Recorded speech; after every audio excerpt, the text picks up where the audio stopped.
Hello everyone. हमने from के season 2 में देखा था बॉयड लोगों को बचाने और यहाँ से निकालने की बहुत कोशिश करता है। लोगों को डरावने सपने आते हैं जो कि असल दुनिया में सच हो जाते हैं। सब लोग यहाँ की डरावनी चीजों के कारण काफी डरने लगते हैं। तेबिता लाइट हाउस के राज को समझने की कोशिश करती है और हमने लास्ट में देखा था कि तेबिता को एक सफेद कपड़े वाले बच्चे ने लाइट हाउस से धक्का दे दिया था और जब तेबिता की आंख खुलती है तो वो खुद को एक हॉस्पिटल में पाती है। डॉक्टर तेबिता से पूछती है तुम्हारे साथ क्या हुआ था और तुम्हारा क्या नाम है। तेबिता को कुछ समझ नहीं आता। डॉक्टर तेबिता से कहती है क्या कोई तुम्हारे फैमिली से यहाँ पर आ सकता है। तब तेबिता मना करती है। आगे तेबिता को पता चलता है कि डॉक्टर ने पुलिस को भी इन्फॉर्म कर दिया है। तेबिता बहुत डरी हुई है। इसे समझ नहीं आ रहा कि लाइट हाउस से गिरने के बाद ये यहाँ पर कैसे पहुँच गई। डॉक्टर के रूम से बाहर जाने के बाद तेबिता चुपचाप हॉस्पिटल से निकलने की कोशिश करने लगती है। तेबिता देखती है कि वो अब उस डरावनी दुनिया से बाहर आ चुकी है, लेकिन उसका परिवार अभी भी वहीं पर फंसा हुआ है। हॉस्पिटल से बाहर निकलकर तेबिता पुलिस की कार को वहां पर आते हुए देखती है।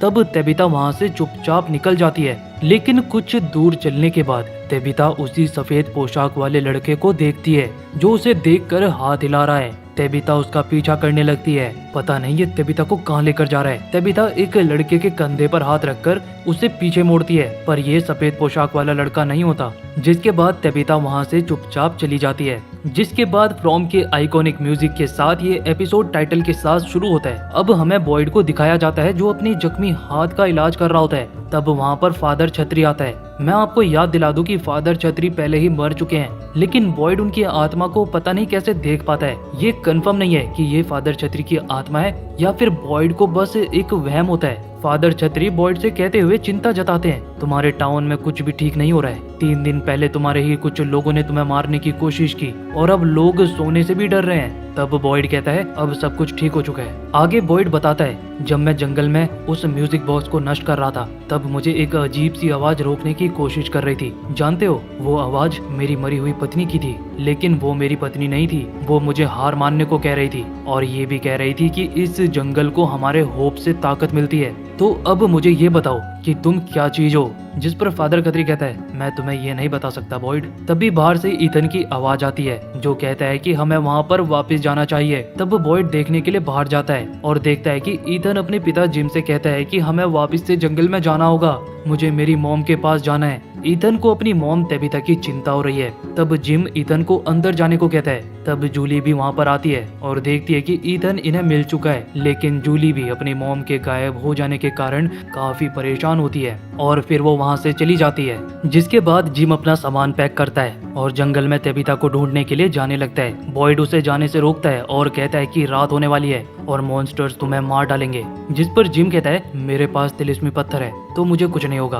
बॉयड कहता है कि जो तुम करने की कोशिश कर रहे हो वो सब मैं पहले ही कर चुका हूँ, इसका कोई फायदा नहीं होगा और अब तुम्हें जोखिम उठाने की जरूरत नहीं है। लेकिन जिम कुछ सुनने को तैयार नहीं होता। तब बॉयड कहता है अगर तुम ये करना ही चाहते हो तो मेरे पास इसका एक आसान तरीका है। यहाँ पर सीन कट होता है। हमें निक्की को दिखाया जाता है जो फातिमा को बाथरूम से बाहर आने के लिए कह रही है। फातिमा प्रेग्नेंट होती है जिस कारण उसे उल्टियाँ आ रही हैं। फातिमा के बाहर ना आने पर निक्की जोर जोर से दरवाजे पर मारने लगती है। कुछ देर बाद फातिमा बाहर आती है जिस कारण निक्की उस पर काफी नाराज दिखाई देती है। तब वहाँ पर एलिस आता है और फातिमा को अपने साथ लेकर चला जाता है। एलिस फातिमा का हाल पूछता है और कहता है कि मुझे अब तुम दोनों का ही ध्यान रखना है। तब आराम करने के लिए फातिमा वहाँ से चली जाती है। तभी वहाँ पर डोना आती है और एलिस को अपने साथ चलने के लिए कहती है ताकि जो बचा हुआ अनाज है उन्हें खराब होने से बचाया जा सके, जिसमें डोना को एलिस की मदद चाहिए। अगले सीन में बॉयड इन्हें बताने लगता है। वहाँ पर कैनी भी मौजूद होता है। बॉयड कहता है कि जब सैरा और मैं कैंप लगाकर जंगल में जा रहे थे तो हमारे साथ अजीब अजीब चीजें हो रही थी। रात के समय हमारा कैंप अपने आप किसी और ही जगह पर पहुंच जाता था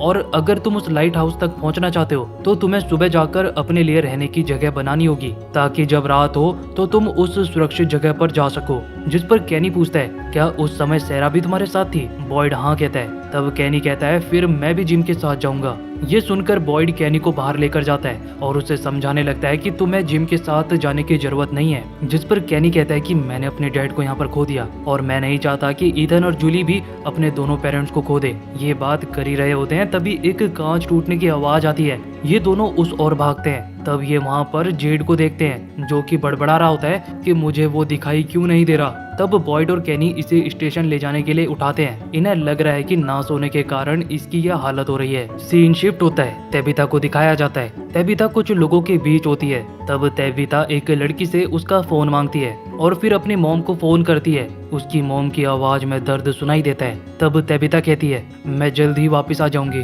तुम मेरी चिंता मत करो मॉम। अपनी मॉम से बात करते हुए तेबिता रोने लगती है और फिर फोन कट कर देती है। केनी जिम के साथ जंगल जाने के लिए तैयारी करता है, जिस कारण क्रिस्टी और उसकी मॉम को केनी की काफी चिंता हो रही है। जिम भी जंगल जाने के लिए तैयारी कर रहा है। तब जिम ईथन से कहता है कि मेरे जाने के बाद तुम बाहर मत घूमना। ईथन अपने डैड के गले लग जाता है और कहता है कि आप मॉम को जल्दी ढूंढ लेना। वहाँ पर जूली भी होती है, जिसे अपने डैड की चिंता हो रही है और गले लगते हुए कहती है, आप मुझसे वादा करो, आप जंगल में सावधान रहोगे। केनी और जिम जंगल की तरफ जाने लगते हैं। तब बॉयड कहता है, मेरी सारी बातों का ध्यान रखना और रात होने से पहले अपने ठिकाने पर पहुंच जाना। जिस पर केनी कहता है, ठीक है, हम जल्दी दोबारा मिलेंगे। जिसके बाद बॉयड उन्हें जाते हुए देखता है। तभी वहाँ पर एलिस आता है और बॉयड को अपने साथ चलने के लिए कहता है। यहाँ पर इनके खाने का सारा सामान सड़ चुका है और अब इनके पास खाने का राशन खत्म हो चुका है। जब लोगों को इस बारे में पता चलता है तो एक दूसरे के घरों से सामान चुराने लगते हैं। तब रेंडाल भी वेक्टर की बकरी को लेकर जाने लगता है।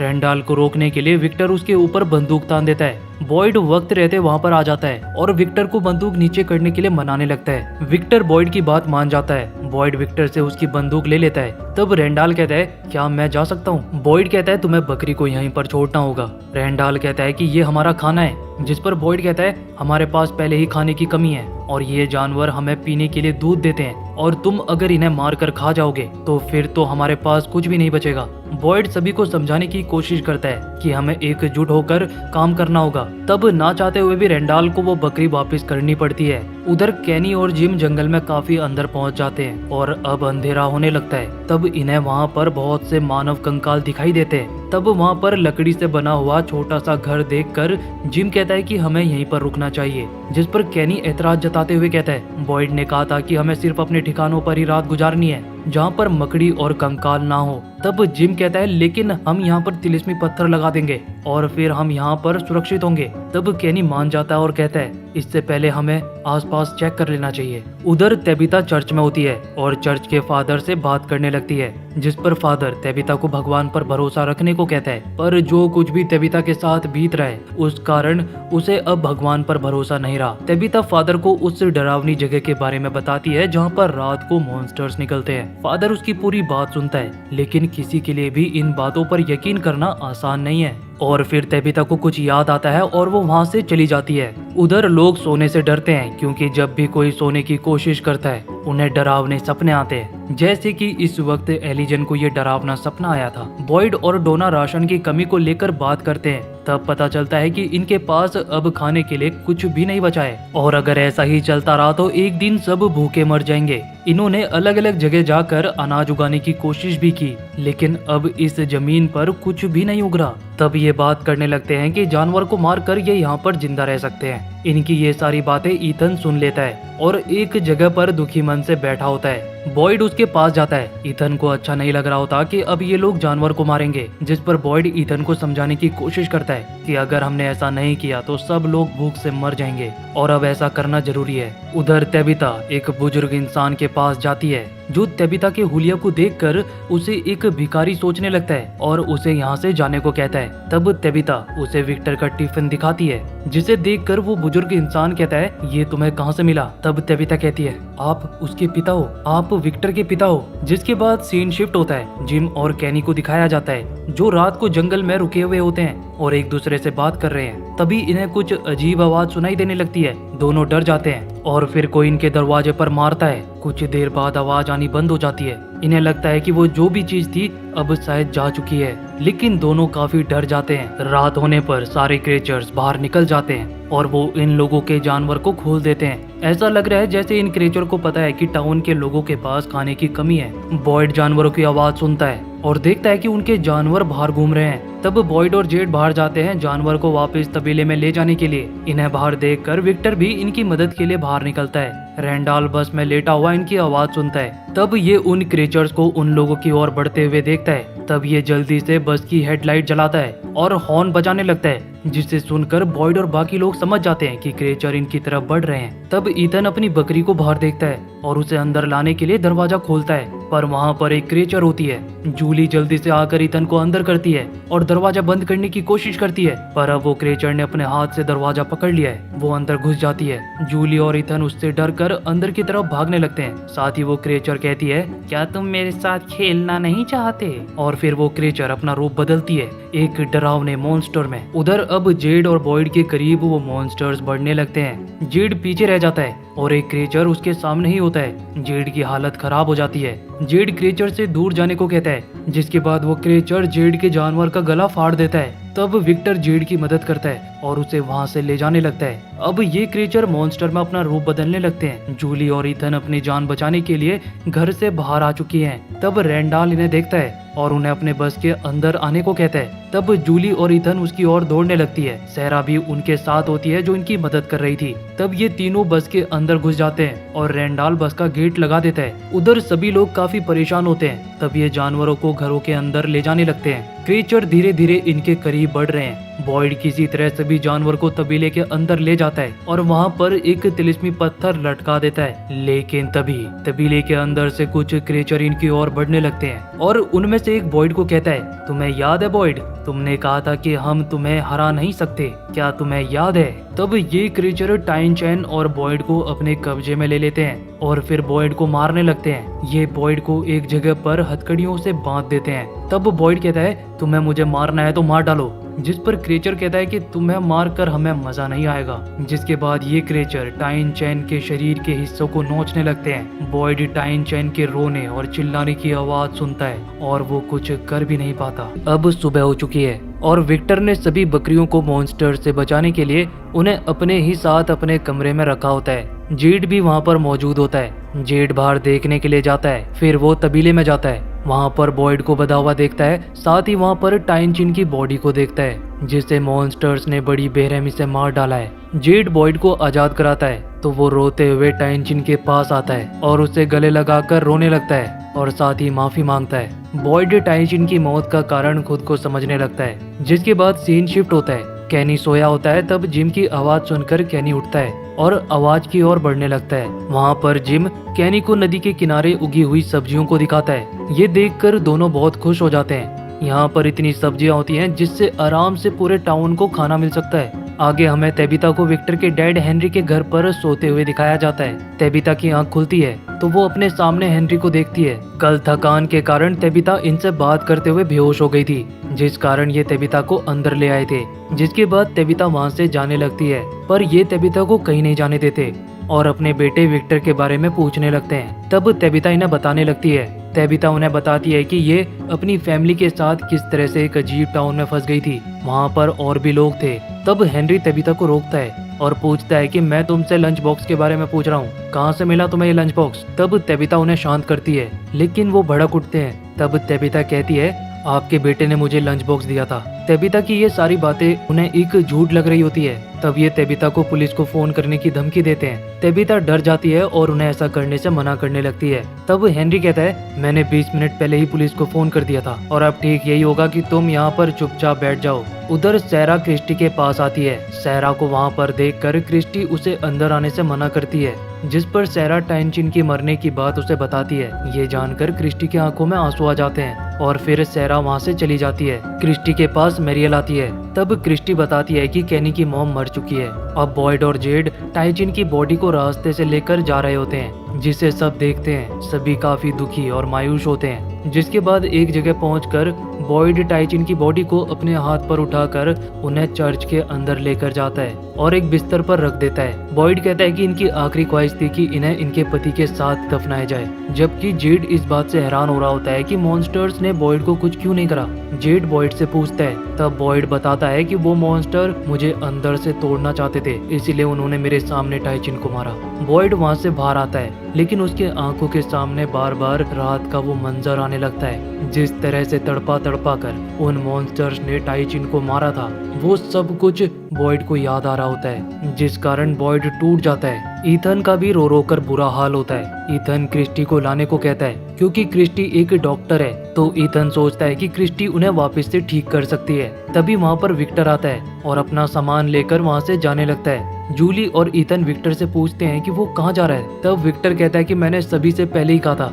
कि यहाँ पर हम सभी एक एक करके मारे जाएंगे और मैं यहाँ अब और नहीं रह सकता। ये कहकर विक्टर यहाँ से चला जाता है। उधर तेबिता अपना सच साबित करने के लिए विक्टर के डैड को अपने परिवार के बारे में उसे इंटरनेट पर दिखाती है, जो कि अचानक से एक दिन गायब हो गए थे, और फिर धीरे धीरे करके वो सभी लोगों के नाम बताने लगती है। विक्टर के डैड को लगता है कि ये कोई जादू टोना जानती है और उठकर वहाँ से जाने लगते हैं। तेबिता अपने परिवार की कसम खाती है और उन्हें यकीन करने को कहती है। तेबिता उन्हें विक्टर के बारे में भी बताती है कि किस तरह से उसने उसकी बेटी जूली की जान बचाई थी, लेकिन इन्हें इसकी किसी भी बात पर भरोसा नहीं हो रहा होता। तब तेबिता उन टावर में फंसे बच्चों की बात करने लगती है कि अगर वो उन्हें बचा लेती तो शायद सब कुछ ठीक हो जाता। टावर में फंसे बच्चों का जिक्र सुनते ही हेनरी चकित हो जाता है और बच्चों के बारे में पूछता है। तब तेबिता बताती है कि वहाँ पर मुझे छोटे छोटे बच्चे दिखाई दे रहे थे जिन्हें मदद की जरूरत थी। विक्टर ने मुझे बताया था कि अगर मैं उन्हें बचा लूंगी तो सब ठीक हो सकता है। तेबिता आगे बताई रही होती है, तभी वहाँ पर पुलिस आ जाती है। हेनरी बाहर जाता है और पुलिस से बात करने लगता है और कहते हैं कि मुझसे गलती हो गई थी। तब हेनरी अपनी बंदूक टेबल पर रखता है और कहता है कि ये बंदूक मैंने तब खरीदी थी जब मेरी फैमिली एक दिन अचानक से गायब हो गई थी, लेकिन कभी भी इसमें गोली डालने की मेरी हिम्मत नहीं हुई। मतलब कि बंदूक खाली थी। और शायद अब हेनरी को तेबिता की बातों पर यकीन हो रहा है, तभी उसने तेबिता को अपनी बंदूक के बारे में भी बता दिया। आगे बॉयड डोना को रात हुए सारी घटना बताता है। ये जानकर कि जानवरों को बचाने के लिए बॉयड ने सबकी जान को खतरे में डाल दिया और इसी कारण टाइचिन की भी जान गई। डोना को बॉयड पर बहुत गुस्सा आता है, जिसके बाद दोनों में बहस होने लगती है और डोना कहती है कि पता नहीं तुम मॉन्स्टर के साथ किस तरह का खेल खेल रहे हो, लेकिन हर खेल में तुम ही हार रहे हो बॉयड।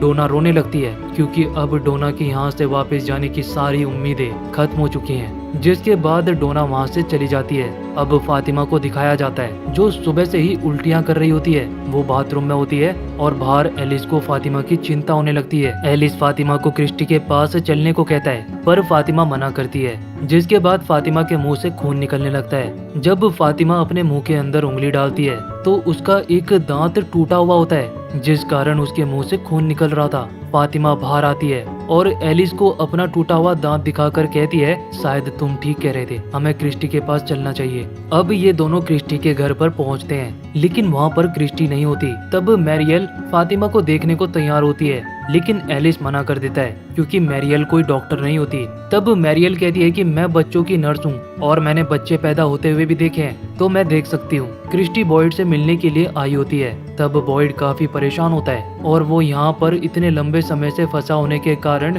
उसे याद भी नहीं है कि ये ट्रक किसका था, जिस पर क्रिस्टी बताती है कि ये ट्रक डैनी और शाय का था। तब बॉयड को याद आता है। क्रिस्टी रात हुए घटना के बारे में पूछती है, लेकिन बॉयड सबको बता कर तंग आ चुका है। बॉयड को चिढ़ा हुआ देखकर क्रिस्टी बॉयड को समझाती है और उस वक्त को याद दिलाती है जब क्रिस्टी भी इस दौर से गुजर रही थी और उस समय बॉयड ने उसकी मदद की थी, ये कहकर कि ये जगह ही ऐसी है जो हमें गलत करने में मजबूर करती है। और बॉयड ने ये भी कहा था कि मैं लोगों को बचाता रहूंगा जब तक यहाँ से नहीं निकल जाता। बॉयड की टूटी हिम्मत देखकर क्रिस्टी कहती है, तो क्या वो सारे शब्द उस समय तुमने मुझे अच्छा महसूस कराने के लिए कहा था? क्रिस्टी बॉयड को समझाती है कि ये उसकी गलती नहीं है। ये बात कर रहे होते हैं, तभी वहाँ पर जिम और कैनी बहुत सारी सब्जियाँ लेकर आते हैं और खुशी से सबको बताने लगते हैं। बॉयड कैनी के पास आता है और बाकी लोग भी कैनी के पास आ जाते हैं। तब कैनी सबका चेहरा देखता है और बॉयड के शर्ट पर लगे खून को देखकर अपनी मॉम के बारे में पूछता है। कैनी डरते हुए वहाँ से अपनी मॉम को आवाज लगाता है। बॉयड कैनी को बताने लगता है, पर कैनी उसे शांत कर देता है और फिर वहाँ से जाने लगता है। कैनी सब जगह अपनी मॉम को ढूंढता है,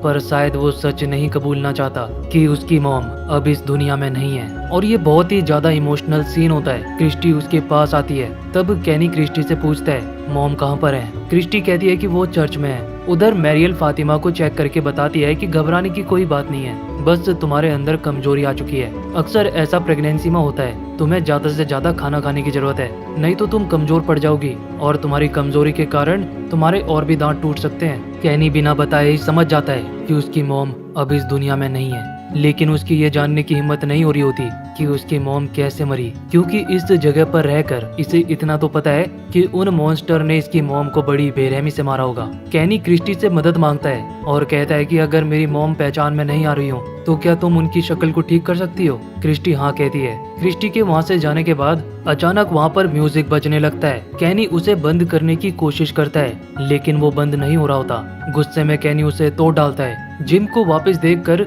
जूली टाइनचिन के बारे में जिम को बताती है। जूली अपने डैड से अब भी नाराज होती है। जूली को लगता है कि उसकी मॉम मर चुकी है लेकिन जिम ये मानने को तैयार नहीं होता, जिसके बाद जूली वहाँ से चली जाती है। आगे हेनरी तेबिता को खाना खिलाता है और अपनी पत्नी मेरिडा के बारे में बताता है। उसे भी टावर वाले बच्चों की आवाज सुनाई देती थी। खाना खाने के बाद हेनरी तेबिता को एक कमरे में ले जाता है। ये कमरा उसके बच्चों का था। वहाँ पर एक ड्राइंग भी होती है जो इन दोनों बच्चों में से किसी ने बनाई थी। लास्ट टाइम जब हेनरी ने अपनी बीवी को देखा था तब उसने हेनरी को अपना कमरा साफ करने के लिए कहा था, लेकिन उस दिन जब हेनरी घर वापस आया था तो घर पर कोई भी नहीं था। ये जो कुछ भी हेनरी के साथ हो रहा है उसे कुछ भी समझ नहीं आ रहा, लेकिन विक्टर के जिंदा होने की बात से हेनरी के मन में एक नई उम्मीद जग जाती है। हेनरी तेबिता से कहता है अगर तुम किसी तरह का मजाक कर रही हो तो मुझे अभी बता दो। तब तेबिता कहती है ये सब कुछ सच है और मेरे यहाँ पर आने का कोई ना कोई कारण जरूर होगा। तब हेनरी तेबिता को बेसमेंट की ओर ले जाने लगता है। क्रिस्टी चर्च पर जाती है तो वहाँ पर जेड टाइचिन की बॉडी के पास मौजूद होता है। क्रिस्टी टाइचिन को देखने लगती है तब जेड वहाँ से जाने लगता है। क्रिस्टी जेड को अपनी मदद के लिए रोकती है। टाइचिन की बॉडी देखकर तो क्रिस्टी की भी हालत खराब हो जाती है। एलिस फातिमा को घर पर ले आता है पर फातिमा एलिस को अपने डैड के पास जाने को कहती है क्योंकि इस वक्त बॉयड को उसकी बेटे की जरूरत है। तब एलिस फातिमा को दवाई देकर वहाँ से जाने लगता है। फातिमा निक्की के पास जाती है। तब निक्की फातिमा से अपने कल के व्यवहार के लिए माफी मांगती है। वहाँ पर खाने के लिए फल होते हैं। तब फातिमा खुद को रोक नहीं पाती और उन्हें खाने लगती है। जेड के साथ मिलकर क्रिस्टी टाइचिन के शरीर को सही करने लगती है। तब वहाँ पर सैरा आती है और टाइचिन के लिए एक ड्रेस लाई होती है जो उन्हें बहुत पसंद हुआ करती थी। ड्रेस वहाँ पर लटका कर सैरा वहाँ से चली जाती है। अब बॉयड कैनी के पास आता है। कैनी बोतल में तेल भर रहा होता है। कैनी उन मॉन्स्टर से अपनी मॉम का बदला लेना चाहता है। ये उनके टनल में जाकर सभी को जलाकर मारना चाहता है। ये जानकर बॉयड उसे रोकने की कोशिश करता है पर कैनी नहीं मानता। तब बॉयड भी कैनी का साथ देता है। ये दोनों मिलकर उन्हें मारने की तैयारी करने लगते हैं। बॉयड जानता है कि अगर ये दोनों टनल में गए तो ये दोनों भी मारे जाएंगे, लेकिन फिर भी बॉयड कैनी के लिए ये करने को तैयार हो जाता है। फिर बॉयड कैनी को समझाने लगता है। आगे बॉयड कैनी को बताता है कि उस रात वो भी टाइचिन के साथ वहाँ पर मौजूद था और मॉन्स्टर्स ने बॉयड के सामने ही टाइचिन को मारा था। ये जानकर कैनी रोने लगता है। आगे बॉयड कैटोनीज भाषा में टाइचिन के आखिरी शब्दों को दोहराता है। ये सुनकर तो कैनी और भी ज्यादा रोने लगता है। बॉयड को भी इसका मतलब नहीं पता होता।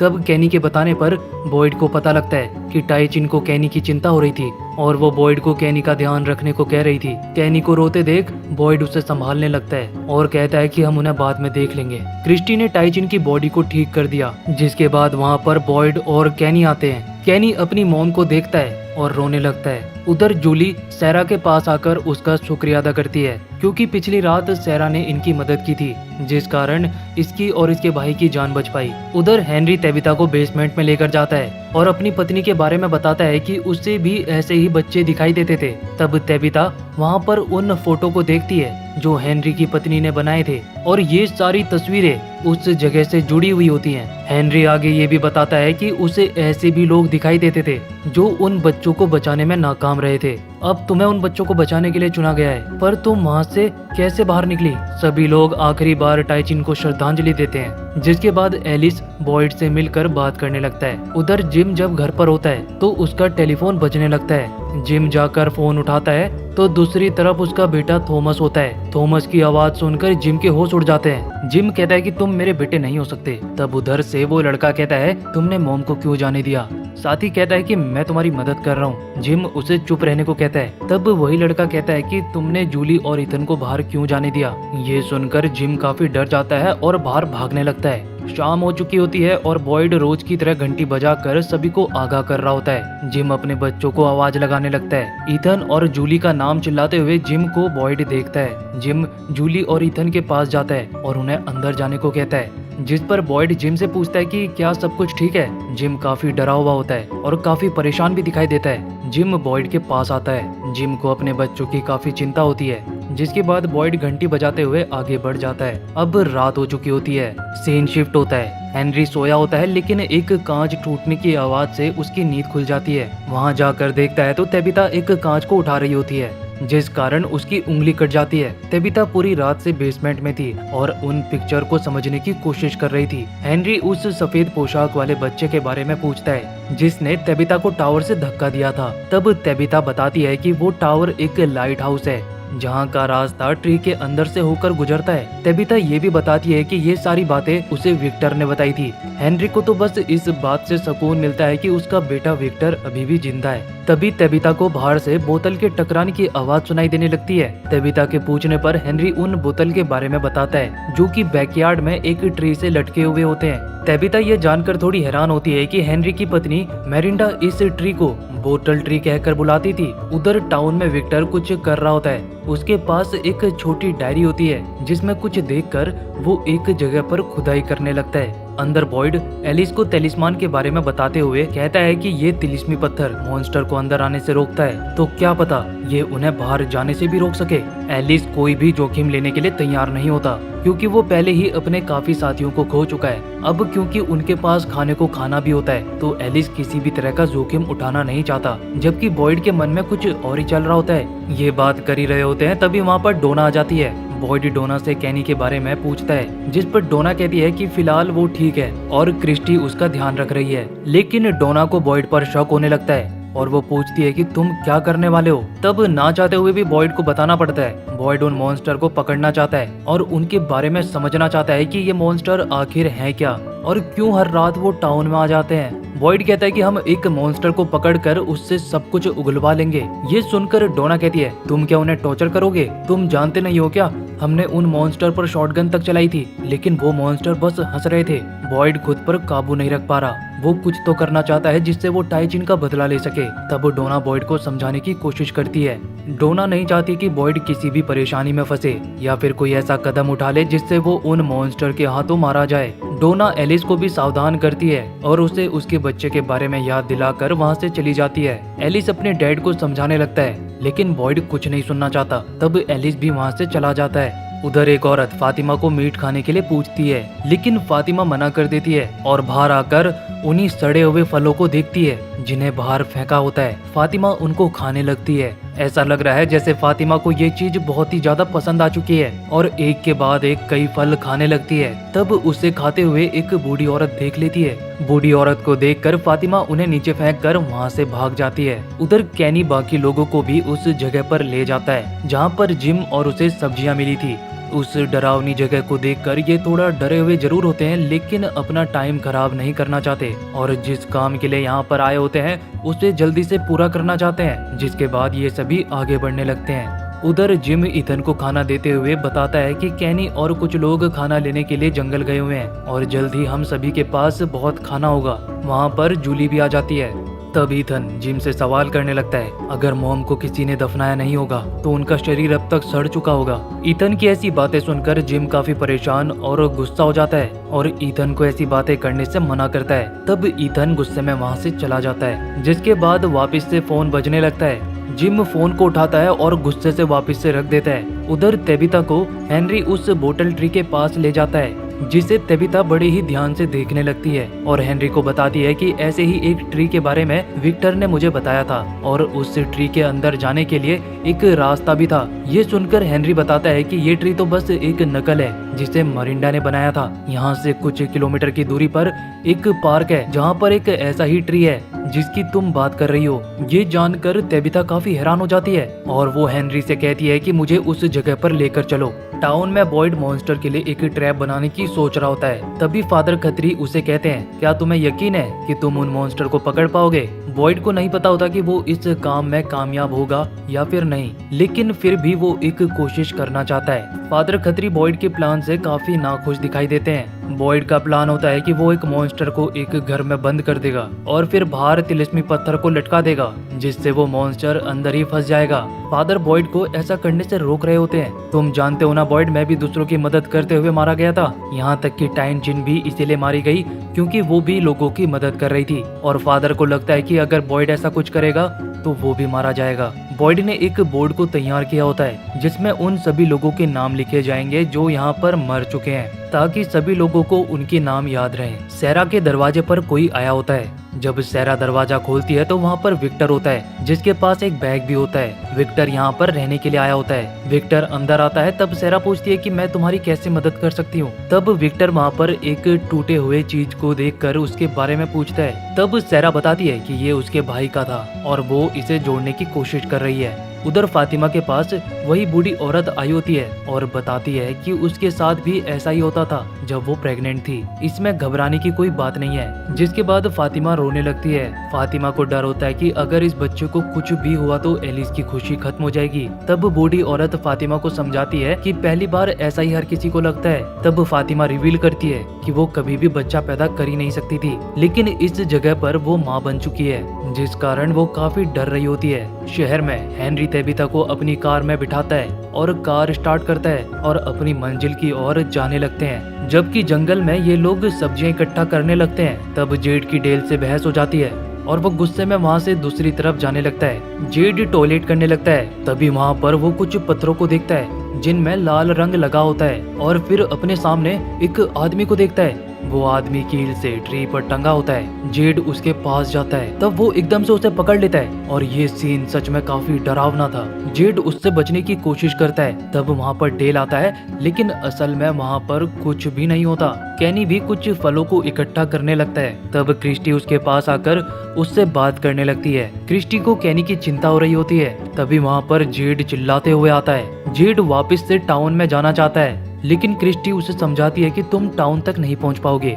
ये तीनों ही जेड को समझाने की कोशिश करते हैं, लेकिन जेड उनकी नहीं सुनता और वहां से जाने लगता है। क्रिस्टी उसे रोकने के लिए उसके पीछे जाती है। क्रिस्टी जेड को समझाने की कोशिश करती है। तभी क्रिस्टी का पैर एक ट्रैप में फंस जाता है। तब उसकी चिल्लाने की आवाज सुनकर वहाँ पर कैनी और डेल भी आ जाते हैं। क्रिस्टी को ट्रैप में फंसे हुए देखकर ये उससे ट्रैप को निकालने की कोशिश करते हैं, लेकिन जेड की गलती से ट्रैप टूट जाता है और अब क्रिस्टी इस ट्रैप में पूरी तरह फंस चुकी है। उधर टाउन में ईथन एक औरत की मदद कर रहा है। तब वहाँ पर बॉयड आता है। बॉयड कहता है कि मैं सभी को इस टाउन से बाहर निकाल लूंगा, लेकिन शायद अब ईथन की भी हिम्मत टूट चुकी है क्योंकि उसने अपने सामने कई लोगों को मरते हुए देखा है। जंगल में ये किसी तरह क्रिस्टी के पैर से ट्रैप को निकालने की कोशिश कर रहे होते हैं, पर ट्रैप नहीं निकल रहा होता। जेड मदद करने की कोशिश करता है, लेकिन कैनी उस पर गुस्सा हो जाता है और कहता है कि तुम जाओ यहाँ से टाउन में। लेकिन जेड क्रिस्टी की मदद करना चाहता है। कैनी एक लकड़ी की मदद से ट्रैप को खोलने की कोशिश करता है, लेकिन वो लकड़ी भी टूट जाती है। जेड समझ जाता है कि उन्हें इसे खोलने के लिए किस चीज की जरूरत है। तब वो डेल को अपने साथ चलने के लिए कहता है, जिसके बाद दोनों वहाँ से चले जाते हैं। उधर बूढ़ी औरत टैरो कार्ड की मदद से फातिमा के बच्चे का भविष्य जानने के लिए कहती है, जिसे सुनकर फातिमा को गुस्सा आ जाता है कि वो उसकी ऐसी हालत पर ऐसे बचकाने बातें कर रही है। तब बूढ़ी औरत कहती है कि फातिमा, तुमने यहाँ पर आने से पहले कभी सोचा था कि एक ऐसा भी टाउन होगा जहाँ पर मॉन्स्टर्स रहते होंगे? तुम मानो या ना मानो, पर इन टैरो कार्ड्स ने मेरी जिंदगी बदल दी।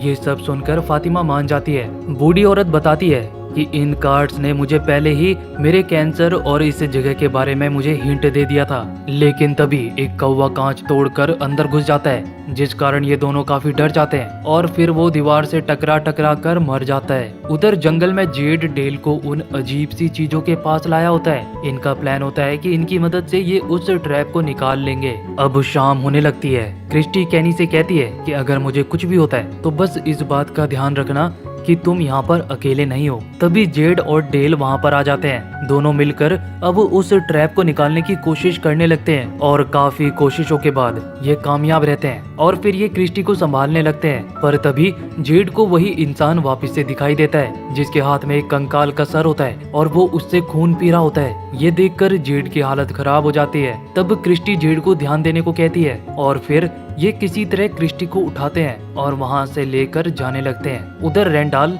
अपने बस में से एक कीड़े को देखता है और फिर कुछ कीड़े उसके ऊपर हमला कर देते हैं। तभी वहाँ पर बॉयड आता है और ये बस रेंडाल का एक बुरा वहम होता है। बॉयड रेंडाल के पास आया होता है ताकि आज वो रेंडाल की जगह इस बस में रुक सके। ऐसा बॉयड इसलिए कर रहा है ताकि वो देख सके कि अगर उसके साथी जंगल से वापस आ रहे हैं या नहीं। शहर में तेबिता और हेनरी कार से जा रहे होते हैं। दोनों एक दूसरे से बात करते हैं और अब ये कुछ ही देर में वहाँ पर पहुँचने वाले हैं। तेबिता को भूख लग रही होती है तो हेनरी कहता है कि कार के ड्रॉअर में बिस्किट रखे हैं। तेबिता बिस्किट निकालती है तो वहाँ पर उसे एक लॉकेट दिखाई देता है। वो लॉकेट को अपने हाथ में लेकर इसके बारे में पूछने लगती है। तब हेनरी का बस यही जवाब होता है कि मेरिंडा इसे यहाँ पर लाई थी। ये सुनकर तेबिता कहती है, मैं कितनी बेवकूफ हूँ, ये सच नहीं हो सकता। तेबिता बताती है कि मैंने इसे अपने हस्बैंड के लिए बनाया था जो कि खो गया था और फिर ये मुझे डाइनर में मिला और अब ये तुम्हारे पास तुम्हारे कार में है।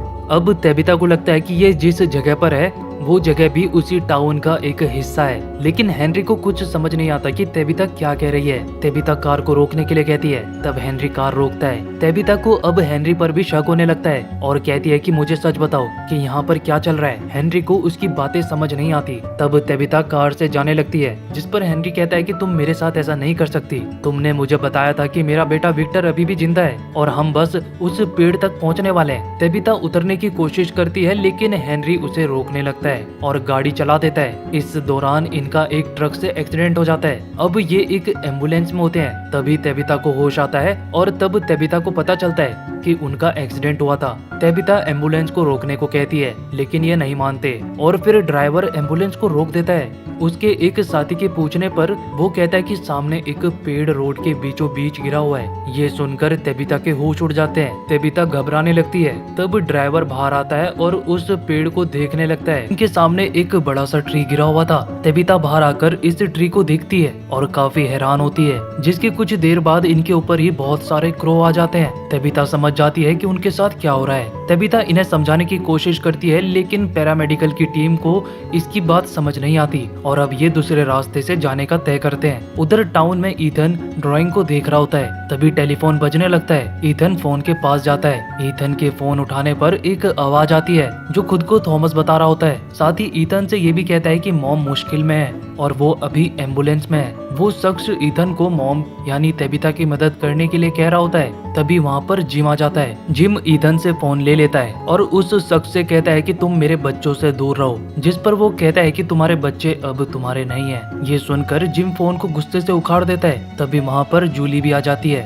जिम ईथन से पूछता है कि उसने क्या कहा। तब ईथन जिम को तेबिता के बारे में बता देता है। उधर क्रो के इस तरह से कांच तोड़कर अंदर आकर मरने के कारण सभी काफी परेशान होते हैं। शायद ये सब कुछ उस बूढ़ी औरत के टैरो कार्ड पढ़ने के कारण हुआ। तब वहाँ पर डोना भी आ जाती है, जबकि निक्की वहाँ की सफाई करने लगती है। उधर मैरियल फातिमा को चेक करने लगती है, जो कि अब पहले से काफी ठीक हो चुकी है। मैरियल के पूछने पर फातिमा कहती है कि हाँ मैं अब कुछ खा रही हूँ, लेकिन फातिमा ये नहीं बताती कि वो किस चीज को खा रही है। विक्टर सेरा के साथ होता है। जहाँ पर आज सेरा रहती है वहाँ पर पहले विक्टर अपनी फैमिली के साथ रहता था। विक्टर सेरा को उन दिनों के बारे में बताता है जब उसकी फैमिली जिंदा थी और वो साथ में रहा करते थे। वो बताता है कि मैं अपने सिस्टर के साथ यहाँ पर खेला करता था। आज इस कमरे को देखकर विक्टर की पुरानी यादें ताजा हो जाती हैं। विक्टर सेरा को ये भी बताता है कि अब इस जगह पर बदलाव आने लगे हैं। यहाँ पर पहले कभी भी स्नो नहीं पड़ती थी, लेकिन अब चीजें बदलने लगी हैं। विक्टर बेसमेंट में जाने लगता है ताकि वो समझ सके कि आखिर इस टाउन में चल क्या रहा है। अब हमें एम्बुलेंस को दिखाया जाता है। साथ ही अंधेरा हो चुका है। ड्राइवर लगातार मदद के लिए रेडियो में सिग्नल भेजता रहता है, लेकिन कोई भी जवाब नहीं आता। ये तीनों ही काफी परेशान और हैरान होते हैं, क्योंकि कुछ घंटे पहले ये शहर में थे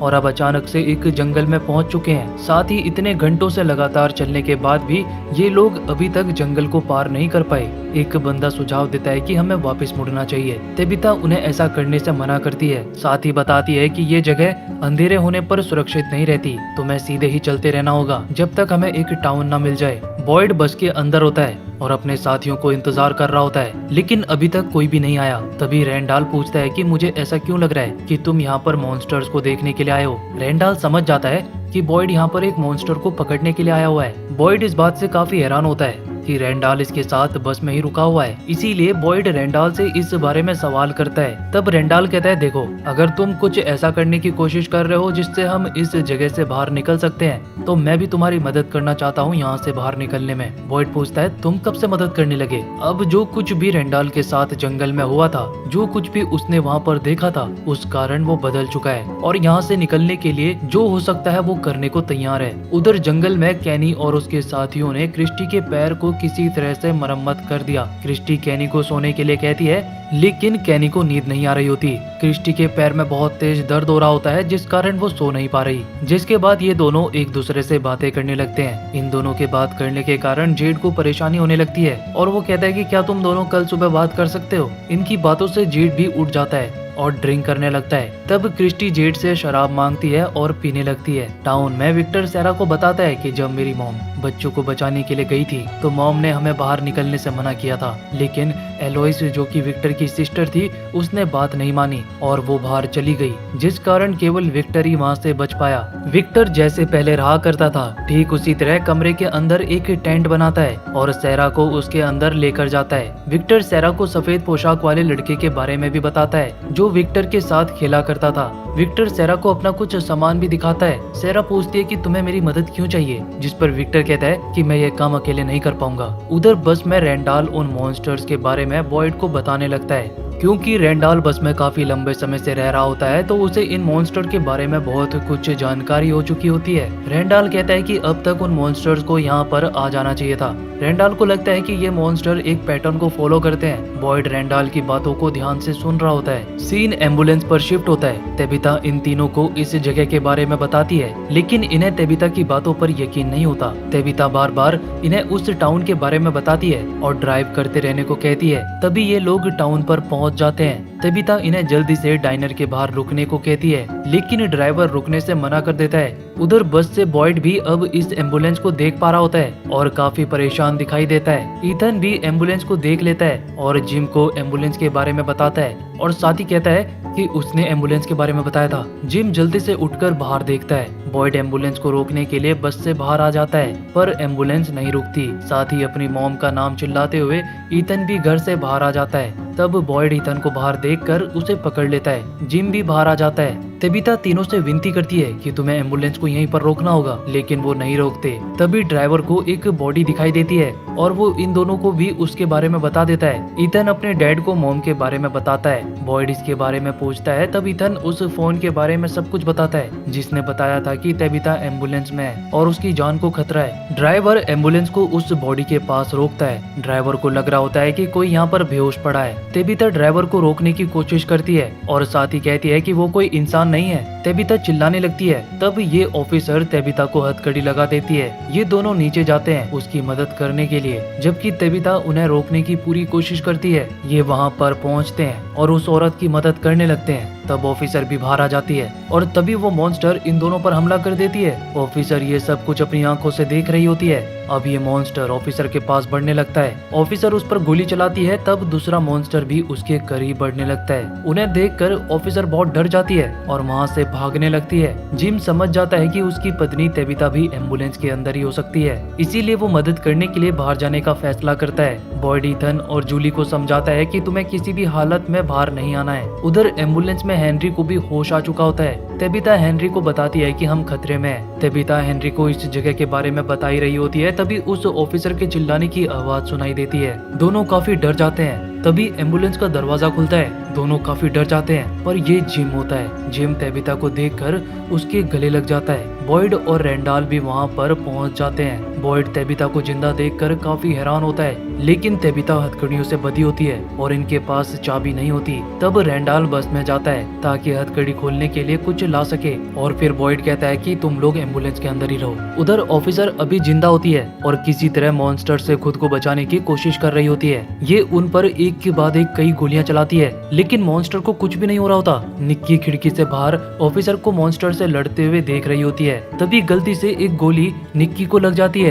ये देखकर सभी काफी परेशान होने लगते हैं। मैरियल निक्की के पास आती है और उसे वहाँ से लेकर जाती है। मैरियल निक्की की मदद करने लगती है। निक्की दर्द से तड़प रही होती है। तभी वो ऑफिसर बाहर इनके दरवाजे पर पहुँच जाती है और मदद मांगने लगती है। तब एक औरत उसकी मदद के लिए बाहर जाती है और ऑफिसर को अंदर लेकर आती है। ऑफिसर ये सब देखकर काफी डरी हुई है। वो इन्हें उन मॉन्स्टर के बारे में बताती है। तब डोना ऑफिसर को शांत करने की कोशिश करती है। ऑफिसर कहती है ये सब नहीं हो सकता, ये सच नहीं है। इस तरह से वो बड़बड़ाने लगती है। तब डोना पूछती है कि क्या और कोई भी तुम्हारे साथ था। तब वो डोना को एम्बुलेंस के बारे में बताने लगती है। उधर रेंडाल बस से टूल किट लेकर जाने लगता है, पर तभी उसके सामने वो क्रिएचर्स आ जाते हैं, जिन्हें देखकर रेंडाल जल्दी से तिलिस्मी पत्थर उनके सामने कर देता है। तब एक मॉन्स्टर कहती है कि ये इस तरह से काम नहीं करता। बॉयड रेंडाल को देखता है और फिर रेंडाल बॉयड की तरफ टूल किट को फेंक देता है। बॉयड रेंडाल को वापस बस में जाने को कहता है, लेकिन तभी रेंडाल के ऊपर बहुत सारे कीड़े हमला कर देते हैं। बॉयड जिम को टूल किट देता है। तभी एक मॉन्स्टर बॉयड के पास आती है और कहती है कि क्या तुम्हें चाबी चाहिए, लो ले लो। उधर रेंडाल को भी इन मॉन्स्टर्स ने घेर लिया होता है। मॉन्स्टर बॉयड से कहती है कि तुम सबको नहीं बचा पाओगे। तब बॉयड मॉन्स्टर से चाबी लेता है और एम्बुलेंस को स्टार्ट करता है, जबकि रेंडाल बॉयड से चिल्लाते हुए कहता है कि मुझे यहाँ पर मत छोड़ो। उधर निक्की का काफी खून बह चुका होता है। मैरियल गोली को निकालने की कोशिश करती है। निक्की दर्द से चिल्ला रही होती है। एलिस और बाकी लोग भी मैरियल की मदद करते हैं। बहुत कोशिशों के बाद ये निक्की के बॉडी से गोली को निकाल देते हैं। तभी डोना को एम्बुलेंस की आवाज आती है। बॉयड वहाँ पर पहुँचा होता है। जिम ने तेबिता की हथकड़ी तोड़ दी होती है और फिर जिम सभी को अंदर लेकर जाने लगता है। ये सभी लोग तेबिता को जिंदा देखकर काफी हैरान होते हैं। ऑफिसर तेबिता की हथकड़ी खोलने लगती है, जिस पर तेबिता कहती है मैंने तुम्हें पहले ही बताया था। हेनरी भी काफी डरा हुआ होता है। बूढ़ी औरत को फातिमा की काफी चिंता होती है। तभी एलिजन को वही डरावनी औरत दिखाई देती है जो अक्सर एलिजन को सपने में दिखाई देती थी। एलिजन उसके पीछे जाता है तो वो डरावनी औरत एलिजन से मदद मांगती है। इस कारण एलिजन काफी डर जाता है। ईथन को अब अपने डैड की चिंता होने लगती है। ईथन जूली से उस दिन के बारे में पूछता है जब जूली अचानक से बेहोश हो गई थी और उसकी आंखें सफेद पड़ गई थी, लेकिन जूली कहती है कि अब मैं ठीक हूँ। ईथन को जूली के इन बातों पर यकीन नहीं हो रहा होता। ईथन कहता है कि अगर तुम चाहो तो तुम मुझे बता सकती हो। तब जूली कहती है कि मुझे बहुत डर लगता है, मुझे बहुत ही ज्यादा अजीब और डरावनी चीजें दिखाई देती हैं, जिस कारण मैं काफी डर जाती हूँ। और फिर वो ईथन को हक कर लेती है। जंगल में ये तीनों एक दूसरे से बात करने लगते हैं। जेड इन्हें बताता है कि मुझे अक्सर बहुत डरावनी चीजें दिखाई देती हैं। साथ ही वो टाइन चिन को भी याद करने लगता है जब टाइन चिन ने इसकी मदद की थी, और साथ ही एक बुक दिखाता है जो टाइन चिन ने इसे दिया था। अब ये बात कर ही रहे होते हैं तभी बाहर से मॉन्स्टर्स की आवाज सुनाई देने लगती है। तब कैनी इन्हें घबराने से मना करता है। उधर विक्टर सेरा को इन सम्मान से जुड़े लोगों के बारे में बताता है जिसे इसने उनके डेड बॉडी से लिया था ताकि ये उन्हें याद रख सके, और सेरा को ये सारी चीजें दिखाते हुए उन लोगों के बारे में बताने लगता है। लेकिन फिर ये थोड़ा परेशान हो जाता है क्योंकि उसके पास क्रिस्टोफर से जुड़ी हुई कोई भी चीज नहीं होती। सेरा क्रिस्टोफर के बारे में पूछती है, तब विक्टर सेरा को क्रिस्टोफर के बारे में बताने लगता है, लेकिन तभी ये काफी डर जाता है और कहता है कि मैं ऐसा नहीं कर सकता। तब सेरा विक्टर को संभालने की कोशिश करने लगती है। विक्टर बाहर आकर उस टेंट को तोड़ देता है और डर कर चिल्लाने लगता है, लेकिन सेरा उसे संभालने लगती है। दरअसल विक्टर के पास से क्रिस्टोफर का एक सामान गायब होता है जो कि एक कठपुतला था जिसका नाम जैस्पर था। बॉयड काफी दुखी होता है क्योंकि उसने रेंडाल को वहाँ पर मरने के लिए छोड़ दिया, और ये बात वो डोना को बता रहा होता है। तेबिता जिम को हेनरी और उसके घर के बारे में सब कुछ बताने लगती है। साथ ही वो मेरिंडा के बारे में भी सब कुछ बताती है। अचानक निक्की दर्द से चिल्लाने लगती है, जिसके बाद वो खून की उल्टियाँ करने लगती है। मैरियल निक्की की मदद करती है और उसे CPR देने लगती है, लेकिन अब बहुत देर हो चुकी है। निक्की अब नहीं बच पाती। इन सब से गुस्सा होकर बॉयड ऑफिसर पर भड़क जाता है। ऑफिसर कहती है कि उसने ये जानबूझकर नहीं किया। बॉयड खुद पर काबू नहीं रख पा रहा होता और उस पर चिल्लाने लगता है। तब डोना वहाँ पर आती है और बॉयड को अपने साथ चलने के लिए कहती है। जो कुछ भी यहाँ पर हो रहा होता है उस कारण डोना खुद को संभाल नहीं पाती और वो रोने लगती है। बॉयड डोना को इस तरह देखकर उसे संभालने लगता है, जबकि विक्टर सेरा को क्रिस्टोफर के बारे में बताता है कि किस तरह से वो हमें हंसाया करता था, लेकिन जब से उसे वो सिंबल दिखने लगे थे वो पूरी तरह से बदल गया। उसे अजीब चीजें दिखने लगी थी, यहाँ तक कि मैंने जैस्पर को उससे बात करते हुए भी देखा था जो कि काफी डरावना था। फातिमा और एलिस निक्की की बॉडी को कमरे के अंदर लेकर जाते हैं। फातिमा यहाँ पर रुकने का फैसला करती है। एलिस के जाने के बाद फातिमा निक्की के बॉडी के ऊपर से कपड़ा हटाती है और फिर वो उसका खून पीने लगती है। बॉयड डोना को शांत करने के लिए उसके साथ ड्रिंक करने लगता है। तभी इन्हें बाहर से कुछ आवाज सुनाई देती है। जब ये बाहर देखते हैं तो वहाँ पर रेंडाल की बॉडी एम्बुलेंस के ऊपर पड़ी होती है, जिसके कुछ देर बाद रेंडाल को होश आता है, लेकिन उसके शरीर से खून बह रहा होता है। ऐसा उन्होंने क्यों किया ये अभी तक हमें नहीं पता। डोना और बॉयड रेंडाल को कमरे के अंदर लेकर आते हैं। उसकी हालत देखकर सभी काफी घबरा जाते हैं। रेंडाल इतना ज्यादा दर्द और डरा हुआ होता है कि वो किसी को अपने करीब नहीं आने देता। साथ ही रेंडाल बॉयड से काफी नाराज दिखाई देता है क्योंकि बॉयड ने रेंडाल को उन मॉन्स्टर्स के बीच छोड़ दिया था और अब रेंडाल के दिमाग में यही बात घूम रही है और वो बॉयड से कहता भी है कि तुमने मुझे उन मॉन्स्टर्स के बीच क्यों छोड़ा। अब इस सीन को देखकर हमें ये हिंट तो मिल ही जाता है कि हो ना हो आगे चलकर रेंडाल बॉयड के खिलाफ काम करने वाला है और ये भी हो सकता है कि वो बॉयड को मारने की कोशिश करे या फिर अपने खुद की टीम बनाकर अपने तरीके से इस टाउन को चलाए। फिलहाल तो ये सिर्फ मेरा एक अनुमान ही है। अब सीन शिफ्ट होता है, रात से दिन हो जाती है। बॉयड बाहर खड़ा हुआ कल के बारे में सोच रहा है। तभी वो देखता है कि जेड, क्रिस्टी और कैनी जंगल से वापस आ चुके हैं, लेकिन क्रिस्टी के पैर को देखकर बॉयड इनसे सवाल करता है। तभी वहाँ पर मैरियल भी आ जाती है, जो क्रिस्टी के घायल पैर को देखकर काफी घबराई हुई है। मैरियल क्रिस्टी को अंदर लेकर जाती है, जबकि बॉयड इनसे पूछता है कि तुम फूड लेकर नहीं आए, जिस पर कैनी बताता है कि हमारे बाकी साथी फूड लेकर आ रहे हैं। पास में ही एम्बुलेंस को खड़ा देख जेड इसके बारे में पूछता है। तब बॉयड इन्हें बताता है कि तबीता वापस आ चुकी है और वो इसी एम्बुलेंस से यहाँ पर कल रात को आई थी और इस बात को जानकर ये काफी हैरान दिखाई देते हैं। तभी जेड अपना सामान नीचे रखकर वहाँ से दौड़ते हुए जाने लगता है। ऑफ कोर्स ये तबीता के पास ही जा रहा होगा, क्योंकि इसने पहले जंगल में जो कुछ भी देखा था उन सब का जवाब शायद इसे तबीता से मिल पाए। अगले सीन में डोना हेनरी को इस टाउन के बारे में बता रही है, लेकिन हेनरी को इस बात से काफी खुशी है कि वो आज अपने बेटे विक्टर से मिलेगा। लेकिन अभी विक्टर को तो नहीं पता होता कि उसके डैड वापस आ चुके हैं। आगे डोना हेनरी को मेरिंडा का कमरा दिखाने के लिए ऊपर चलने को कहती है, जबकि उधर विक्टर सैरा के साथ होता है और वो टनल के अंदर जाने वाले हैं। पर फिलहाल उन्हें कुछ ऐसे सामान की जरूरत है जिनकी मदद से वो टनल के अंदर सुरक्षित रह सके और वो वहाँ पर भटके ना।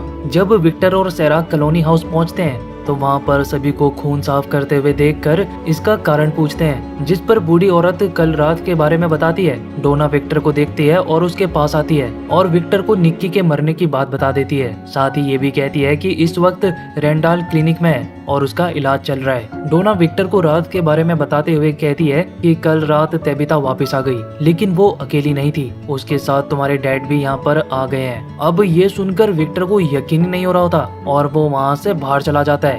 विक्टर को इस तरह से जाते हुए देखकर सैरा उसके पीछे जाती है और पूछती है कि तुम इस तरह से कहाँ जा रहे हो। तब विक्टर बताता है, डोना ने कहा कि मेरे डैड वहाँ पर मौजूद है। ये सुनकर सैरा को भी यकीन नहीं हो पा रहा, क्योंकि इन्हें तो यही लगा था कि विक्टर का पूरा परिवार मर चुका है और अचानक से ये पता चलना कि विक्टर के डैड इस खतरनाक टाउन में आ गए हैं, जिससे दोनों काफी हैरान होते हैं। जूली और ईथन तबीता से सवाल करते हैं। तब तबीता उन्हें वो सब कुछ बताने लगती है जो कुछ भी उसके साथ हुआ। ईथन पूछता है कि तो क्या आपने ग्रैंड माँ से भी बात करी थी? तब तबीता हाँ कहती है, लेकिन एक बात है जो इन सभी को परेशान कर रही है कि आखिर कैसे तबीता उस लाइट हाउस से सीधा हॉस्पिटल में पहुंच गई। फिलहाल तो ये एक रहस्य बना हुआ है, लेकिन फिलहाल जिम इस बात से खुश है कि तबीता सही सलामत इनके पास वापस आ गई। तभी वहाँ पर जेड आता है और वो यहाँ पर तबीता से बात करने के लिए आया हुआ है। जिम उसे रोकने की कोशिश करता है, लेकिन तबीता के कहने पर जिम शांत हो जाता है। जेड तबीता से कहता है कि बॉयड ने कहा था कि तुम ट्री हाउस के अंदर चली गई थी और जिस लाइट हाउस में तुम गई थी मेरिंडा भी उसी जगह को ढूंढ रही थी, तो क्या तुम अब भी वहाँ पर जा सकती हो? लेकिन तबीता को नहीं पता कि वो वापस से लाइट हाउस में जा पाएगी या नहीं। जेड तबीता को वापस उस ट्री के पास चलने को कहता है, लेकिन जिम उसे रोकते हुए कहता है कि वो अभी तो वापस आई है। दरअसल जेड उस रहस्यमय ट्री के बारे में जानना चाहता है, साथ ही बोतल ट्री के बारे में भी पूछता है। तब जिम बताता है कि बोतल ट्री में बोतल के अंदर सिर्फ एक पेपर मौजूद होते हैं जिसमें कुछ नंबर लिखे होते हैं जिनका कोई मतलब नहीं है। जेड जिम को समझाने की कोशिश करता है ये सब कुछ एक हिंट है और शायद एक तरीका भी जिससे ये सभी वापस से अपनी दुनिया में जा सके। जेड इन्हें उस ट्री तक ले जाने को कहता है। जेड को लगता है कि उसे अपने सवालों के जवाब उसी जगह पर मिल सकते हैं। आगे बॉयड और कैनी क्लिनिक में होते हैं। कैनी बॉयड को उस जगह के बारे में बता रहा होता है जहाँ पर ये फूड ढूंढने के लिए गए थे। कैनी कहता है कि वो जगह बहुत अजीब है, वहाँ पर रात को अजीब चीजें रात भर घूमती रहती हैं। कैनी ये भी बताता है कि अभी वहाँ पर और भी फूड मौजूद है जिसे लाने के लिए हमें दोबारा जाना पड़ेगा। अब देखो, कैनी को ये तो पता है कि वहाँ पर कुछ तो ऐसा है जो रात भर बाहर घूमती रहती है, लेकिन ये बात गौर करने की है कि इनमें से किसी को भी कोई नुकसान नहीं हुआ और वो मॉन्स्टर से थोड़े अलग है। कहीं ऐसा तो नहीं कि जो वो कंकाल वहाँ पर थे वही रात भर बाहर घूमते रहते हो और मॉन्स्टर से उस जगह को बचाते हो। अगर ऐसा हुआ तो सच में सीरीज में एक अलग ही मजा आ जाएगा। आगे कैनी इस बात से भी काफी हैरान होता है कि उन मॉन्स्टर्स ने रेंडाल को जान से क्यों नहीं मारा, क्योंकि आमतौर पर मॉन्स्टर्स के हाथ जो लगता है वो सभी को मार डालते हैं। तब बॉयड कहता है कि वो मॉन्स्टर्स हमारा हौसला भी तोड़ देना चाहते हैं, वो पूरे टाउन को डरा कर रखना चाहते हैं। और अब जब जब हम रेंडाल को देखेंगे हम सभी को उन मॉन्स्टर्स के डर का एहसास होता रहेगा। ये सिर्फ बॉयड की एक थ्योरी होती है, असल में किसी को भी नहीं पता कि मॉन्स्टर्स ने रेंडाल को जिंदा क्यों छोड़ा। उधर मैरियल क्रिस्टी को निक्की के बारे में बताती है कि किस तरह से उसे गोली लगी और बुलेट निकालने के बाद भी वो निक्की को नहीं बचा पाई। कहीं न कहीं मैरियल खुद को निक्की की मौत का जिम्मेदार मान रही थी। तब क्रिस्टी मैरियल को समझाती है कि इसमें तुम्हारी कोई गलती नहीं है, तुमने अपनी पूरी कोशिश की थी उसे बचाने की। लेकिन मैरियल को यही लग रहा होता है कि अगर उसने अच्छे से इलाज किया होता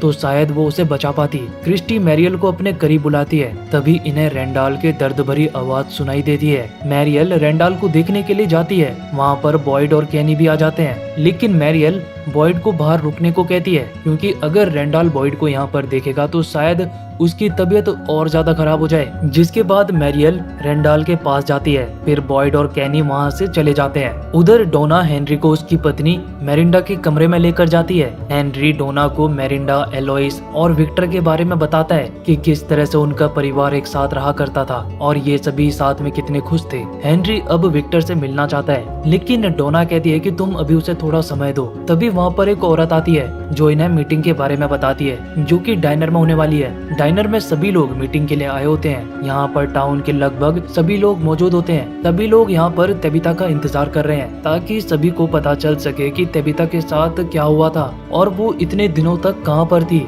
जिसके बाद वहाँ पर तेबिता अपने हस्बैंड जिम के साथ आती है। सभी लोगों के आंखों में हजारों सवाल होते हैं। डेल तेबिता के अंदर आते ही पूछता है कि क्या तुम सच में उस ट्री के अंदर गई थी? तब तेबिता सभी को बताती है कि वो एक ट्री से होकर लाइट हाउस में पहुंची थी। साथ ही बताती है कि जंगल में कुछ ट्री बाकी ट्रीज से बिल्कुल अलग है। तभी सीन शिफ्ट होता है, जूली को कॉलोनी हाउस में जाते हुए दिखाया जाता है। जूली ऊपर कमरे से जंगल की तरफ देखती है, साथ ही उसे फातिमा की बात याद आती है जब वो कह रही थी कि तुम जितनी ऊंचाई से इस जगह को देखोगी तुम्हें उतना ही कम डर लगेगा। जूली वहाँ से एक चीज लेती है और वहाँ से जाने लगती है। तभी एल्जिन जूली को मार नहीं लगता है पर सही समय पर रुक जाता है, जिस कारण जूली काफी डर जाती है। दरअसल एल्जिन काफी डरा हुआ होता है, उसे हर जगह वो डरावनी औरत ही दिखाई दे रही है और उसने गलती से जूली को वो डरावनी औरत समझ लिया था। एल्जिन जूली से माफी मांगता है। उधर विक्टर अकेले में बैठा होता है, वो काफी ज्यादा मायूस दिखाई देता है, जबकि सेरा उसे समझाती है कि तुम्हें वापस टाउन में चलना चाहिए। विक्टर काफी परेशान होता है क्योंकि उसने कभी सोचा भी नहीं था कि उसके डैड जिंदा भी हो सकते हैं और अब इतने साल बीत चुके हैं कि विक्टर अपने डैड से मिलने से काफी घबरा रहा है। तब सेरा उसे कंसोल करने लगती है,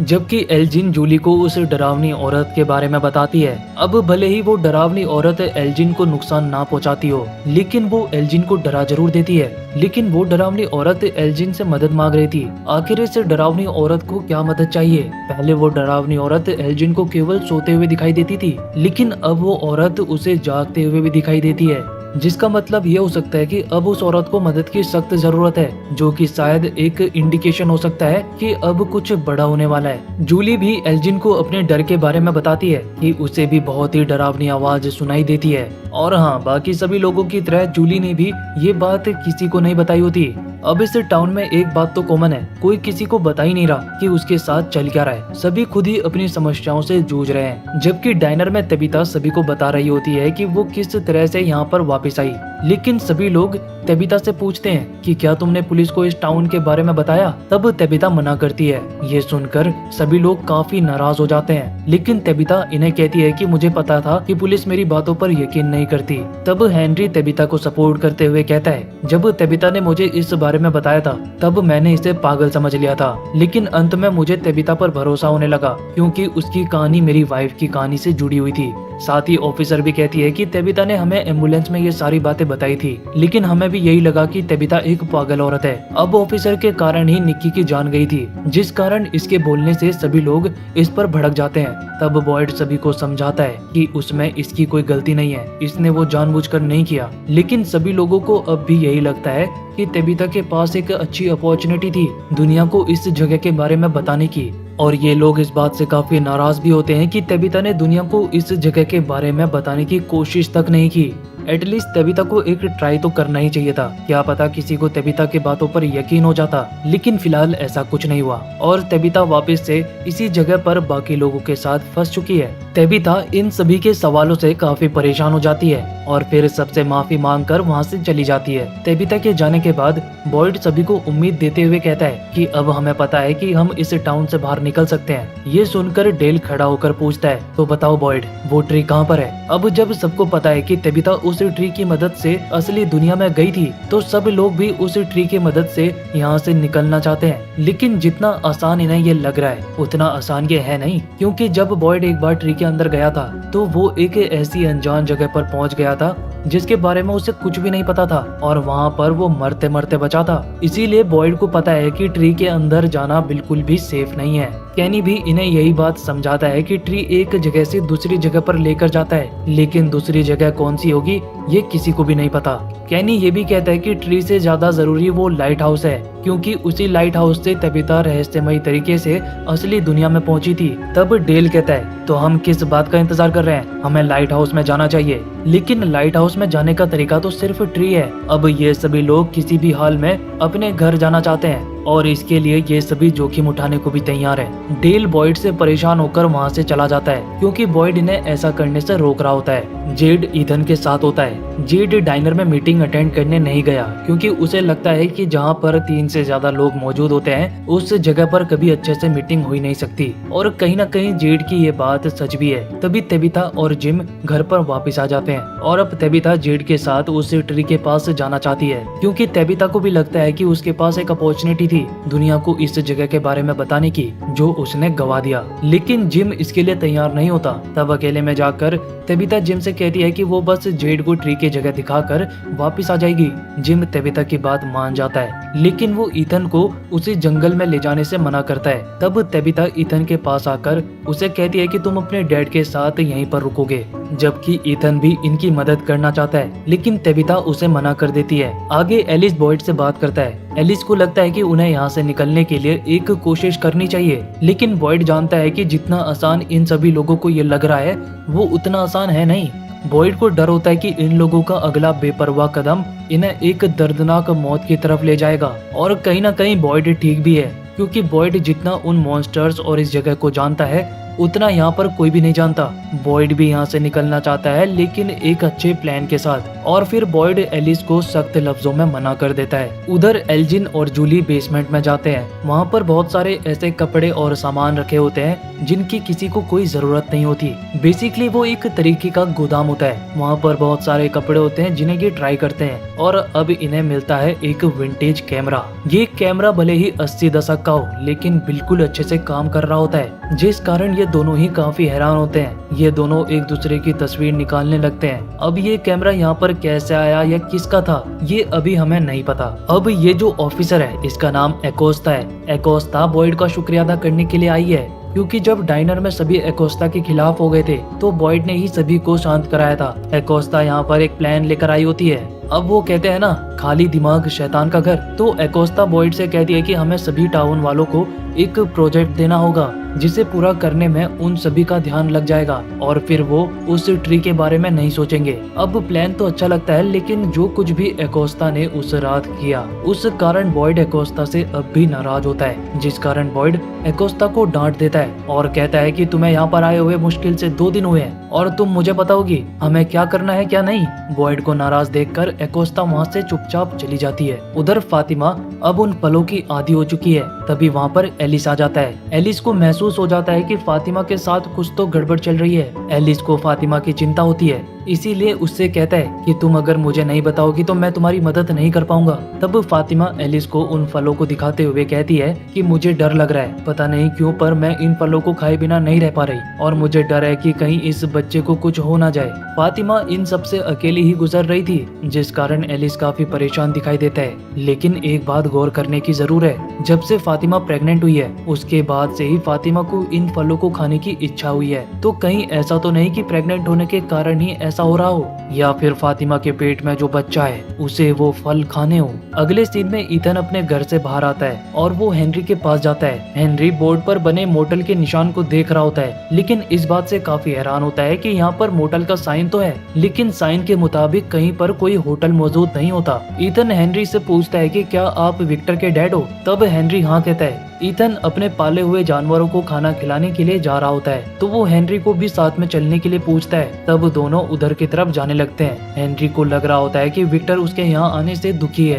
क्योंकि जब उसे पता चला कि हेनरी यहाँ पर आया है तो वो यहाँ से कहीं चला गया, और ये बात हेनरी को परेशान कर रही है, जबकि असल में तो विक्टर अपने डैड से मिलने से थोड़ा घबरा रहा है। ईथन हेनरी को विक्टर के बारे में बहुत सी बातें बताता है। उधर अब विक्टर जंगल से वापस टाउन में आ जाता है। तभी वो अपने सामने अपने डैड को देखता है। ईथन भी विक्टर को देख लेता है और हेनरी को विक्टर के बारे में बता देता है। तब हेनरी विक्टर को पहली बार देखता है और उसके करीब बढ़ने लगता है। अब विक्टर भी अपने डैड को देखकर उनके करीब बढ़ने लगता है। दोनों एक दूसरे के आमने सामने होते हैं और काफी भावुक नजर आते हैं, जिसके बाद हेनरी विक्टर को अपने गले लगा लेता है। तब विक्टर रोते हुए कहता है, मैं नहीं जानता कि घर कैसे वापस जाना है। दोनों एक दूसरे से मिलकर काफी इमोशनल हो जाते हैं। अब सीन शिफ्ट होता है। तेबिता और जेड जंगल में बोतल ट्री के पास होते हैं। जेड बोतल को निकाल रहा होता है। तेबिता देखती है कि बोतल के अंदर जो पेपर रखे हुए हैं उनमें सिर्फ अलग अलग नंबर लिखे हुए हैं। ये देखकर जेड कहता है कि क्या पता ये केवल नंबर ना हो, क्या पता ये डेट हो। तेबिता जेड को नंबर बताती है 2569, लेकिन दोनों ही काफी कंफ्यूज होते हैं कि आखिर ये नंबर है क्या। काफी देर सोचने के बाद जेड तेबिता को एक डायरी दिखाता है। ये वो डायरी है जो जेड को टनल से मिली थी। उस डायरी में एक सिंबल बना होता है, लेकिन वो कोई सिंबल नहीं होता, बल्कि ये ड्राइंग एक ऐसी सीलिंग को दिखा रहा है जिसमें एक छेद बना हुआ है। तेबिता को वो ड्राइंग दिखाते हुए जेड उन बच्चों के बारे में भी बताता है जो पत्थर पर लेटे हुए थे और एक शब्द को बार बार दोहरा रहे थे, अंकोई। अभी तक हमें इस मिस्टीरियस वर्ड का मतलब नहीं पता, लेकिन हो सकता है कि ये शब्द मौत या किसी भयानक शक्ति से जुड़ा हो। उस दिन जब जेड ने अपनी आंखों से उन बच्चों को देखा था, उस दिन की वो सारी बातें जेड तेबिता को बताने लगता है। जेड को लगता है कि ये सारी चीजें कहीं ना कहीं एक दूसरे से जुड़ी हुई हैं, लेकिन कैसे, ये तो उसे भी समझ नहीं आ रहा। बस उसे ऐसा महसूस हो रहा है। इनका पीछा करते करते डेल भी यहाँ पर पहुँच चुका है। डेल उस ट्री को देखता है। डेल की पीठ पर एक बैग भी होता है, जिसका मतलब डेल पूरी तैयारी से यहाँ पर आया हुआ है। डेल पूछता है, तो यही है वो चमत्कारी ट्री जिसकी मदद से तुम असली दुनिया में जा पाई? जेड समझ जाता है कि डेल के दिमाग में क्या चल रहा है। जेड उसे रोकने की कोशिश करता है, लेकिन डेल नहीं मानता और उसे ट्री के अंदर चला जाता है। ये देखकर दोनों काफी हैरान होते हैं, और जब वो ट्री के अंदर झांकते हैं तो वहाँ से डेल गायब हो चुका होता है, जिसका मतलब इस ट्री ने डेल को टेलीपोर्ट कर दिया। लेकिन कहाँ पर, ये हमें नहीं पता। उधर टाउन में बॉयड को कुछ लोगों के चीखने चिल्लाने की आवाज आती है। तब बॉयड दौड़कर उधर की तरफ जाता है, और जो कुछ भी वो अपनी आंखों से देखता है उसे अपनी आंखों पर यकीन नहीं होता। ऐसा नजारा जो किसी को भी हिला कर रख दे। हमें डेल को दिखाया जाता है जो कि एक दीवार के अंदर फंसा हुआ होता है, और केवल उसका थोड़ा सा चेहरा और कुछ उंगलियां ही बाहर नजर आ रही होती हैं। तो उस ट्री ने डेल को इस जगह पर टेलीपोर्ट किया, वो भी दीवार के अंदर। यानी बॉयड शुरू से सही था। बॉयड ने इन्हें समझाने की कोशिश भी की थी कि उन्हें इस ट्री के बारे में कुछ भी नहीं पता। ये देखकर बॉयड उसके पास आता है। बॉयड के पास कोई और चारा नहीं होता और वो अपनी गन से डेल को मारने वाला है, लेकिन इससे पहले बॉयड उसे गोली मारे डेल खुद ही तड़प तड़प कर मर जाता है। अब गुस्से में बॉयड सबकी ओर देखकर पूछता है, तुम सब में से अब कौन उस ट्री के अंदर जाना चाहता है? बताओ कौन जाएगा? बॉयड इन सभी पर भड़क जाता है, क्योंकि ये सभी लोग ही उस ट्री के अंदर जाना चाहते थे। लेकिन अब अंजाम देखकर सब खामोश खड़े होते हैं। बॉयड कहता है कि मैं बस तुम लोगों को यहाँ पर जिंदा रखने की कोशिश कर रहा हूँ। बॉयड के चिल्लाने की आवाज सुनकर डोना भी वहाँ पर आ जाती है, और जो कुछ वो देखती है उससे उसके भी होश उड़ जाते हैं। लेकिन बॉयड को कैसे पता कि डेल ट्री से टेलीपोर्ट होकर यहाँ पर पहुँचा है? शायद इसीलिए क्योंकि मीटिंग के दौरान डेल बार बार ट्री के अंदर जाने का जिक्र कर रहा था, और अब डेल को ऐसा देखकर बॉयड समझ गया डेल ट्री के अंदर गया होगा। अब वैसे तो ये सीरीज बहुत मजेदार चल रही है, और शायद धीरे धीरे जिन सवालों का जवाब हम ढूंढ रहे हैं शायद वो हमें मिल भी जाए कि आखिर ये टाउन अपनी जगह कैसे बदलता है और ये मॉन्स्टर्स के पीछे का क्या राज है। लेकिन अभी उसके लिए टाइम है। तो क्या होगा जब रेंडाल को होश आएगा, और क्या ये पता लगा पाएंगे कि ट्री कैसे काम करता है? और इन्हीं कुछ सवाल के साथ सीजन 3 का एपिसोड 5 भी खत्म हो जाता है। तो कैसा लगा आपको ये एपिसोड कमेंट करके जरूर बताएं। तो अगर आपको ये एक्सप्लेनेशन अच्छा लगा हो तो लाइक करो, शेयर करो और हाँ, चैनल को सब्सक्राइब करना मत भूलना। मिलते हैं इसके अगले एपिसोड में।